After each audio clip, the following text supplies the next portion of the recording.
Leitura bíblica anual em ordem cronológica de número 71, de 13 de abril. Vamos ler em Juízes capítulo 20, do versículo 1 até o versículo 48. Vai falar para nós sobre guerra civil. Então, todos os israelitas, de Dan até Berseba e de Gileade, saíram como só um homem e se reuniram em assembleia perante o Senhor. Em Mispá, os líderes de todo o povo das tribos de Israel tomaram seus lugares na assembleia do povo de Deus. 400.000 soldados armados de espada. Os benjamitas souberam que os israelitas haviam subido a Mispá. Os israelitas perguntaram: como aconteceu essa perversidade? Então o levita, marido da mulher assassinada, disse: eu e a minha concubina chegamos a Gibeá de Benjamim para passar a noite. Durante a noite, os homens de Gibeá vieram para atacar-me e cercaram a casa, com a intenção de matar-me. Então violentaram minha concubina e ela morreu. Peguei minha concubina, cortei-a em pedaços e enviei um pedaço a cada região da herança de Israel, pois eles cometeram essa perversidade e esse ato vergonhoso em Israel. Agora, todos vocês israelitas, manifestem-se e deem o seu veredito. Todo o povo se levantou como se fosse um só homem, dizendo: nenhum de nós irá para casa, nenhum de nós voltará para o seu lar. Mas é isto que faremos agora contra Gibeá. Separaremos por sorteio de todas as tribos de Israel, de cada 100 homens, 10, de cada 1.000 homens, 100, e de cada 10.000 homens, 1.000, para conseguirem provisões para o exército poder chegar a Gibeá de Benjamim e dar a eles o que merecem por esse ato vergonhoso cometido em Israel. E todos os israelitas se ajuntaram e se uniram como um só homem contra a cidade. As tribos de Israel enviaram homens a toda a tribo de Benjamim, dizendo: que foi o que vocês dizem dessa maldade terrível que foi cometida no meio de vocês? O que vocês têm a dizer sobre isso? Agora, entreguem esses canalhas de Gibeá, para que os matemos e eliminemos esse mal de Israel. Mas os benjamitas não quiseram ouvir seus irmãos israelitas. Vindos de suas cidades, reuniram-se em Gibeá para lutar contra os israelitas.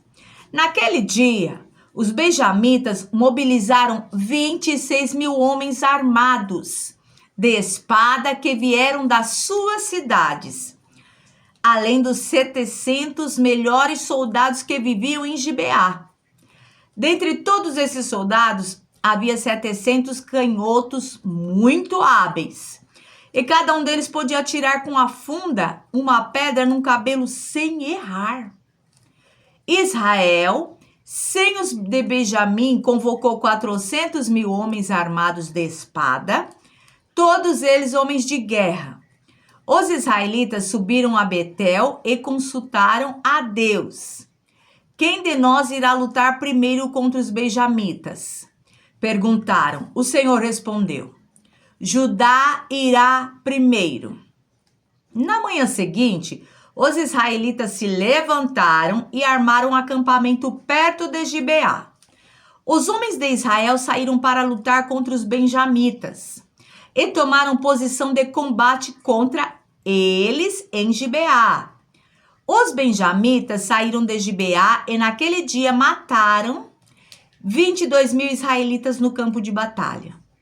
Mas os homens de Israel procuraram animar-se uns aos outros e novamente ocuparam as mesmas posições do primeiro dia. Os israelitas subiram, choraram perante o Senhor até a tarde e consultaram o Senhor: devemos atacar de novo os nossos irmãos benjamitas? O Senhor respondeu: vocês devem atacar. Então os israelitas avançaram contra os benjamitas no segundo dia.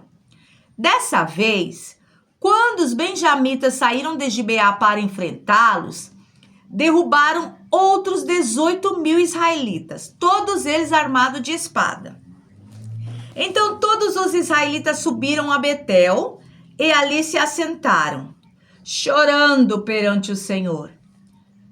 E naquele dia jejuaram até a tarde e apresentaram holocaustos e ofertas de comunhão ao Senhor. E os israelitas consultaram ao Senhor. Naqueles dias, a Arca da Aliança estava ali, e Finéias, filho de Eleazar, filho de Arão, ministrava perante ela. Perguntaram: sairemos de novo ou não para lutar contra os nossos irmãos benjamitas? O Senhor respondeu: vão, pois amanhã eu os entregarei nas suas mãos. Então os israelitas armaram uma emboscada em torno de Gibeá, avançaram contra os benjamitas no terceiro dia e tomaram posição contra Gibeá, como tinham feito antes. Os benjamitas saíram para enfrentá-los e foram atraídos para longe da cidade. Começaram a ferir alguns dos israelitas como tinham feito antes, e uns 30 homens foram mortos em campo aberto e nas estradas, uma que vai para Betel e outra que vai para Gibeá.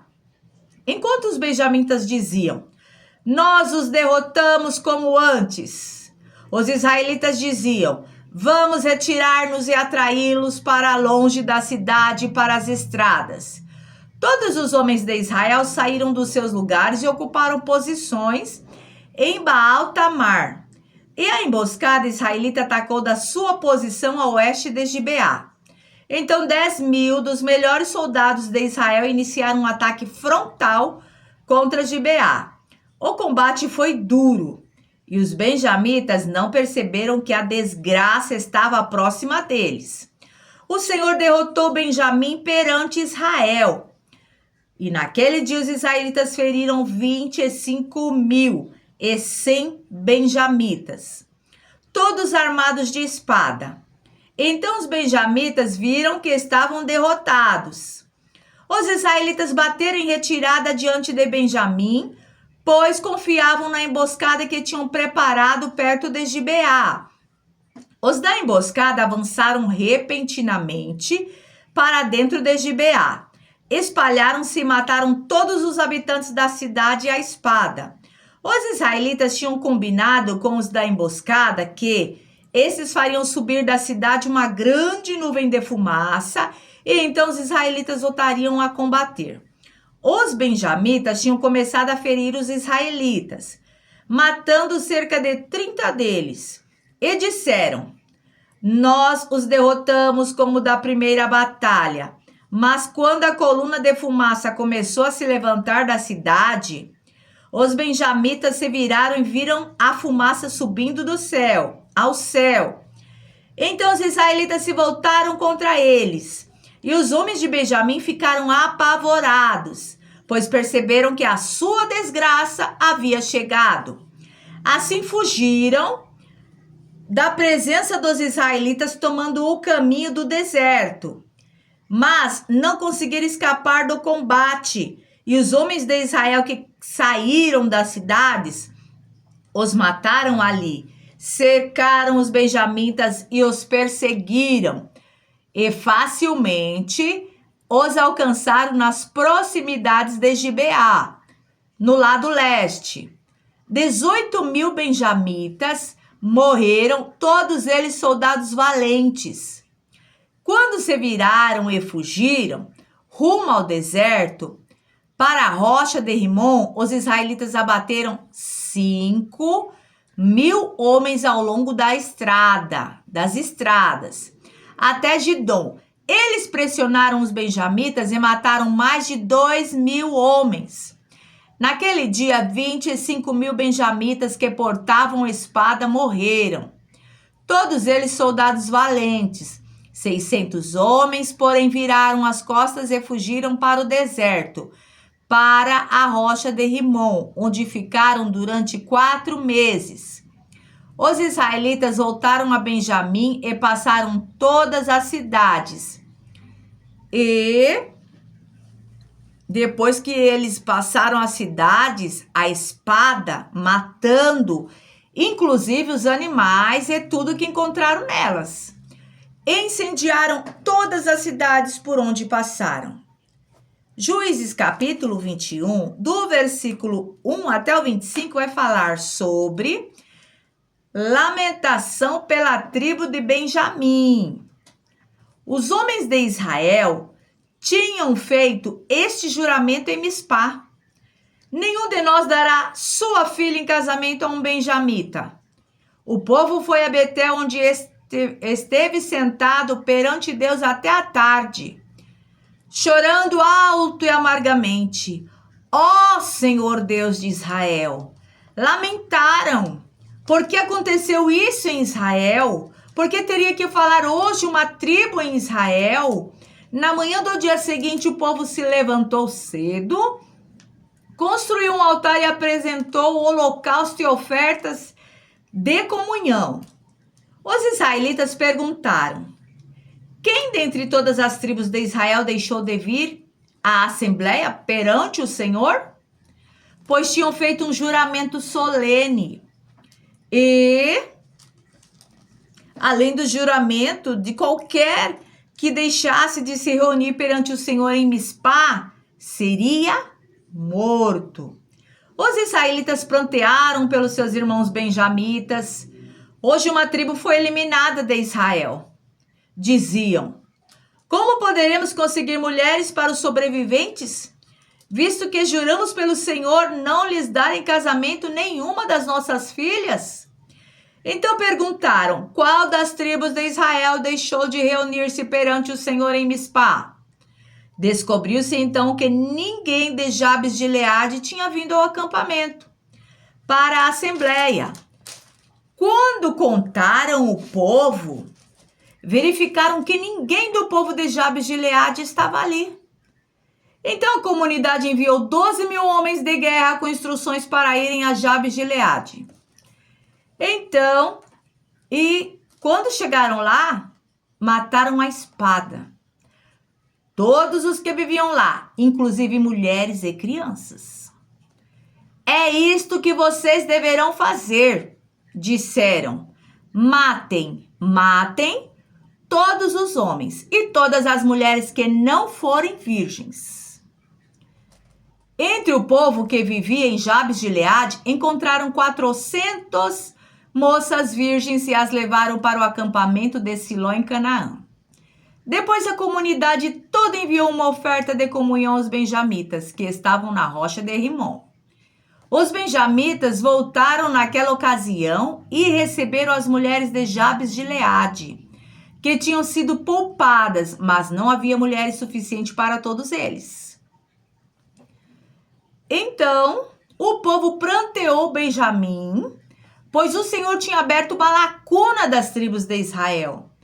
E os líderes da comunidade disseram: mortas as mulheres de Benjamim, como conseguiremos mulheres para os homens que restaram? Os benjamitas sobreviventes precisam ter herdeiros, para que uma tribo de Israel não seja destruída.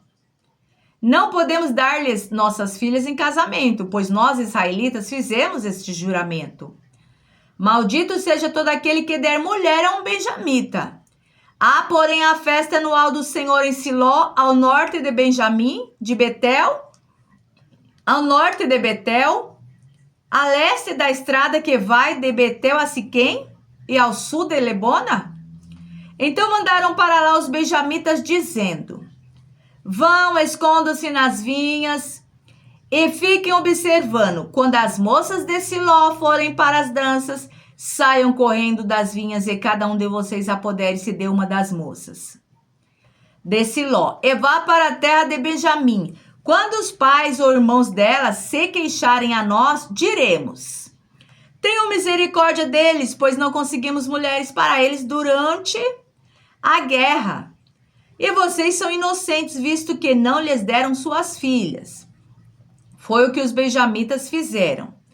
Quando as moças estavam dançando, cada homem tomou uma para fazer dela sua mulher.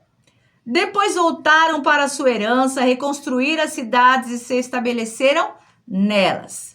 Na mesma ocasião, os israelitas saíram daquele local e voltaram para suas tribos e para os seus clãs, cada um para a sua própria herança. Naquela época, não havia rei em Israel, cada um fazia o que lhe parecia certo. Era a época dos juízes. Juízes capítulo 3, o verso 31, depois Juízes 4, do verso 1 ao 3, vai falar sobre o terceiro juiz Sangar, que foi a gestão do primeiro ano. Depois de Eude veio Sangar, filho de Anate, que matou 600 filisteus com uma aguilhada de bois. Ele também libertou Israel. Juízes 4, do versículo 1 em diante. Fala também sobre a terceira apostasia e servidão em Canaã. Depois da morte de Eude, mais uma vez os israelitas fizeram o que o Senhor reprova. Assim o Senhor os entregou nas mãos de Jabim, rei de Canaã, que reinava em Azor. O comandante do seu exército era Sisera, que habitava em Arosete Agoim. Os israelitas clamaram ao Senhor porque Jabim, que tinha 900 carros de ferro, os havia oprimido cruelmente durante 20 anos. Agora nós vamos entrar no livro de Ruth, que foi nesse mesmo período de Juízes. Depois nós vamos voltar para Juízes. Lembre-se que é uma sequência cronológica. Ruth capítulo 1, do versículo 1 até o 22, vai falar sobre Ruth e Noemi de Moabe migram para Belém. Lembrando que Canaã estava ali próximo também a Moabe. Na época dos juízes, houve fome na terra. E um homem de Belém de Judá, com a mulher e os 2 filhos, foi viver por algum tempo nas terras de Moabe. Saíram de Belém de Judá para ir viver nas terras de Moabe. O homem chamava-se Elimeleque. Sua mulher Noemi e seus 2 filhos, Malom e Quelion, eram efrateus de Belém de Judá. Chegaram a Moabe e lá ficaram. Morreu Elimeleque, marido de Noemi, e ela ficou sozinha com os seus 2 filhos. Eles se casaram com mulheres moabitas, uma chamada Orfa e a outra Ruth. Depois de terem morado lá por quase 10 anos, morreram também Malom e Quilion, e Noemi ficou sozinha, sem os seus 2 filhos e sem o seu marido. Quando Noemi soube em Moabe que o Senhor viera em auxílio do seu povo, dando-lhe alimento, decidiu voltar com as suas 2 noras para a sua terra, em Belém de Judá. Assim ela, com as 2 noras, partiu do lugar onde tinham morado. Enquanto voltavam para a terra de Judá, disse-lhes Noemi: vão, retornem para a casa de vocês, das suas mães, que o Senhor seja leal com vocês. Como vocês foram leais com os falecidos e comigo, então o Senhor conceda que cada uma de vocês encontre segurança no lar de outro marido. Então deu-lhes beijos de despedida, mas elas começaram a chorar alto. E lhe disseram: não voltaremos com você, nós voltaremos com você para junto do seu povo. Nós vamos sim, Noemi, nós vamos voltar com você. Disse, porém, Noemi: Voltem, minhas filhas, por que viriam comigo? Poderia eu ainda ter filhos que viessem a ser seus maridos? Voltem, minhas filhas, vão. Estou velha demais para ter outro marido. E mesmo que eu pensasse que ainda há esperança para mim, ainda que eu me casasse esta noite e depois desse à luz a filhos, iriam vocês esperar até que eles crescessem? Ficariam sem se casar à espera deles? De jeito nenhum. Minhas filhas, para mim é mais amargo do que para vocês. Pois a mão do Senhor voltou-se contra mim. Elas então começaram a chorar alto de novo. Depois Orfa deu um beijo de despedida em sua sogra, mas Ruth ficou com ela. Então Noemi a aconselhou: veja, sua concunhada está voltando para o seu povo e para o seu Deus. Deus com D minúsculo. Volte com ela. Ruth, porém, respondeu: não insistas comigo que te deixe e que não mais te acompanhe, porque aonde fores, irei. Onde ficares, ficarei. O teu povo será o meu povo, e o teu Deus será o meu Deus. Onde morreres, morrerei, e ali serei sepultada. Que o Senhor me castigue com todo rigor, se outra coisa que não a morte me separe de ti. Só a morte, Noemi, vai me separar de ti. Quando Noemi viu que Ruth estava de fato decidida a acompanhá-la, não insistiu mais. Prosseguiram, pois as duas até Belém. Ali chegando, todo o povoado ficou alvoroçado por causa delas. Será que é Noemi? Perguntavam as mulheres, mas ela respondeu: não me chamem Noemi, não me chamem mais de Noemi. Melhor que me chamem de Mara, pois o Todo-Poderoso tornou minha vida muito amarga. De mãos cheias eu parti, mas de mãos vazias o Senhor me trouxe de volta. Por que me chamam Noemi? O Senhor colocou-se contra mim. O Todo-Poderoso me trouxe desgraça. Foi assim que Noemi voltou das terras de Moabe com sua nora Ruth, a Moabita. Elas chegaram a Belém no início da colheita da cevada.